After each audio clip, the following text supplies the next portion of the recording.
What's going on, y'all? I hate to be the bearer of bad news. I hate to be the bearer of bad news. Read this post. New York Knicks. Hold on. I'ma even zoom in on the. I'ma even zoom in on the bullshit so you can see it loud and proud and clear. Cause I just got this news and I had to report on it, bro. New York Knicks star Jalen Brunson is the 2024-2025 Clutch Player of the Year. Now, I don't care what you have to say, man. I'm not saying this because I'm an Anthony Edwards fan. I'm not saying that. I'm not saying nothing. But you're going to give Jalen Brunson the Clutch an award? For what? For what? What has he done this year? Better than Anthony Edwards? Has he shot better than Anthony Edwards this year? No, he hasn't. What has he had more clutch moments than Anthony Edwards this year? No, he hasn't, man. And this is clear bias, bro. This is clear bias. You know why they don't want to give the award to Anthony Edwards? It's because they don't like him, bro. They're finding him left and right. They don't like it. Same thing with Morant. When is it? This is the Clutch Player of the Year? When does he show it? When does he show up? When does Jalen Brunson... What clutch moments has he had this year? Don't show me a random game versus the Chicago Bulls where he hit a clutch point once this year. We don't care about none of that, man. We don't care about none of that. He has no game. He has no swag. He's not nice. He flops. You'll never see Goat Man Edwards doing this, bro. Did y'all watch Anthony Edwards double overtime game versus Denver? Yes or no? Did y'all watch Anthony Edwards double overtime versus Denver? Yes or no? That game alone is sealing his a Clutch Player of the Year case whatsoever. I have a video on my channel. Explaining why Anthony Edwards is the Clutch Player of the Year. It's literally named Anthony Edwards is the clutchest player in the NBA. And Adam Silver, or should I say Adam Silver, you're going to blatantly give it to a short, light-skinned midget who's clearly balding at the hairline. He has the thin strands. You're going to give it to him over Goatman Edwards in Minnesota? This is clear bias. Now we're going to look at the finalists. Hold on a minute. Let me pull up a statistic. Let me see the reason why they gave this bullshit. So, let's see. They say Jalen Brunson is the Clutch Player of the Year. Why did he win it? Season clutch stats, 156 points, 50, doesn't matter. And he was an all-star. Okay. What is the reason? Are you just going to give me the fact that he's an all-star? And you're just going to give me a statistic that he shoots at a high percentage? Does that even matter? If Anthony Edwards did the whole pump fake, jumping into... You don't think he would have a higher field goal percentage because he'd be at the free throw line more? It'd be way more effective. Let's look at this. This is a stat by, it says, Unpredictable. This is this year, y'all. Do you see it? Season 2024-2025. Excluding the playoffs because we just got to the playoffs. This is the league benchmarkers in clutch percentage. First is DeMar DeRozan, then is Anthony Edwards. Jalen Brunson ain't even top 5. Brunson, hey, I would have rather Cade Cunningham get Clutch Player of the Year. He's outperforming Jalen Brunson every time they even touch the court. Tyler Hero, Trae Young. So this goes back to my whole point. Why? Dude, if he gets to the free throw line more doesn't mean he's more clutch. Is Shai Gilgeous-Alexander more clutch than Anthony Edwards? Is Shai Gilgeous-Alexander more clutch than Steph Curry? Stop. All right. Look at this. Look at this. How are you going to post a post like this? NBA leader in clutch points. Anthony Edwards literally leads the league in clutch points, but he didn't win the award. Goatman Edwards. What does Goatman Edwards have to do, man? What does Goatman Edwards have to do? They're not giving him rookie of the year. They're not giving him clutch player of the year. They're not giving him most improved. They're not going to give him any awards. They're not going to give him any awards. Really, the same guy, double overtime versus Denver, that had 10 points going into the fourth quarter. Or was it 10 points going into the third quarter? And then turned the whole game around, sent it to overtime, then won it again in double overtime. That's the guy that didn't win clutch player of the year? Or are we just going to give it to Jalen Brunson, who just flops? He has no game. Yes, he can shoot the ball. He's a great three-point shooter. Outside of three-point shooting, I understand he has a handle. I understand all of this. But don't act like Anthony Edwards isn't 10 times the player that Jalen Brunson is. Stop that, man. Stop it. I'm tired of this, man. This is a blatantly rigged thing. And Anthony Edwards needs help. I made this graphic. You're going to see the graphic. We want Trae Young. Get Goatman Edwards some help, bro. We want Trae Young. This is what we want. This is what we need, man. Bring Trae Young. There's 3 players on the Timberwolves. There's 3 players on the Minnesota Timberwolves that are untouchable.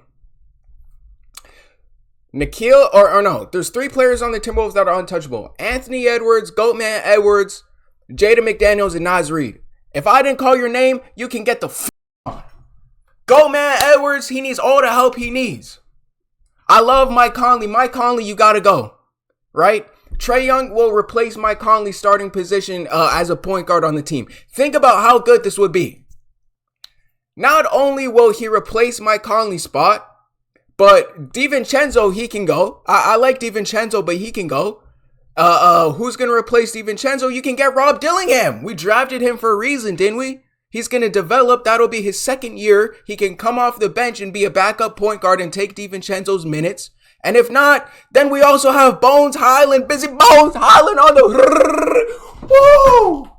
Think about how good that is. We already have good point guards. Trade Mike Conley and DiVincenzo and you can package that for a deal for Trae Young. And and we can get rid of Julius Randle too. We can throw in Julius Randle because you know who can replace Julius Randle? And I'm 100% when I say this. Terrence Shannon Jr. Terrence Shannon Jr. Yeah. He can replace him. He can replace him easy.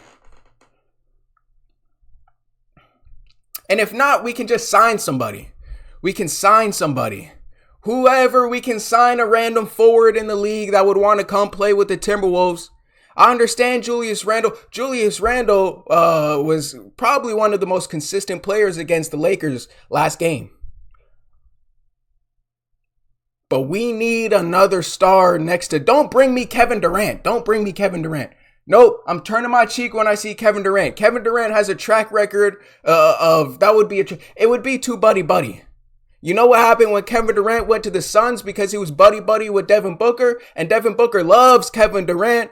Did they win anything? No.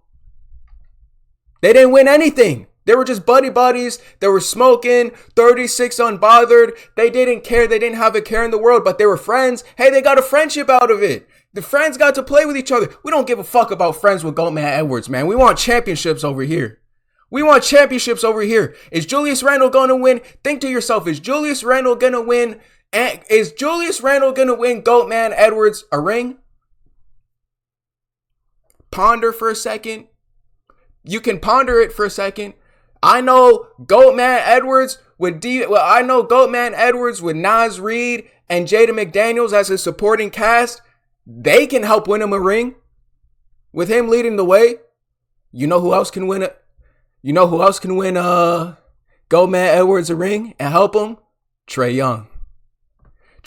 Tell me you don't like that deal.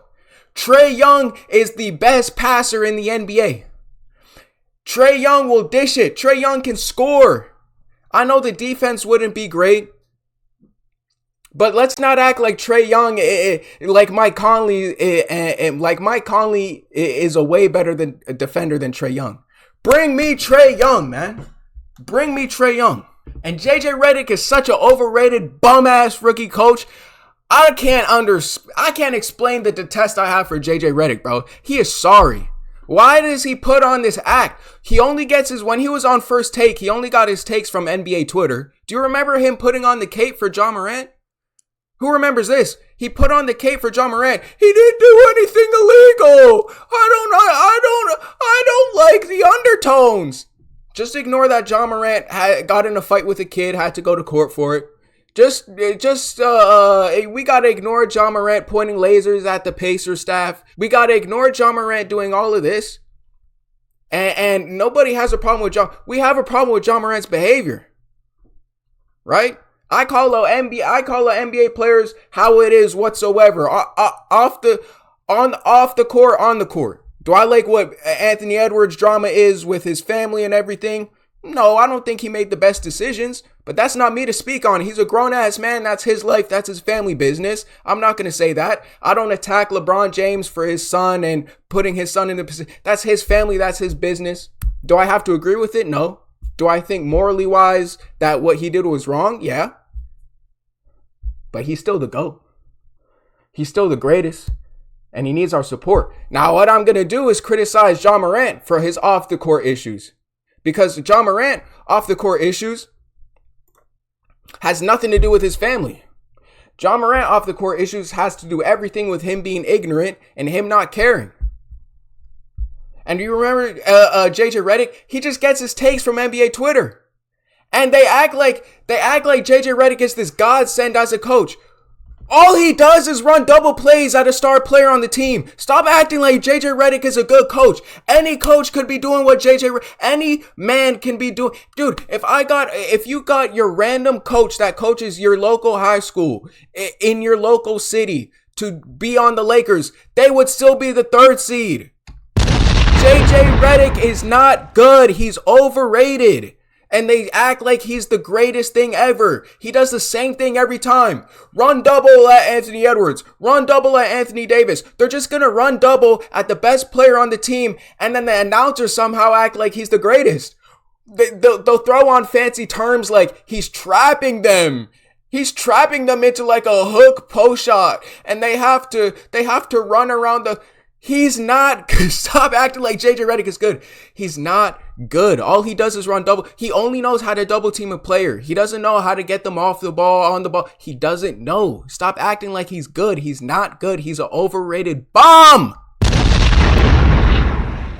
And don't get me started on Luka Doncic either. I do not like Luka Doncic. You can't even play defense on the guy without him acting like, you can't even, and Austin Reeves. Did you see that play right there? And Austin Reeves and Luka Doncic, you can't even lay a finger on these guys without them.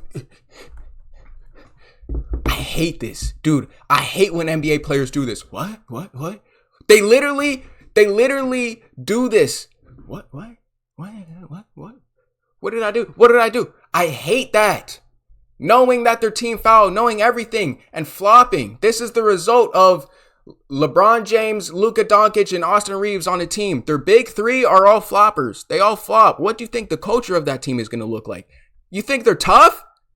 These are the easiest people to attack. No defense. And when you beat them to their spot, they're going to foul you or they're going to flop.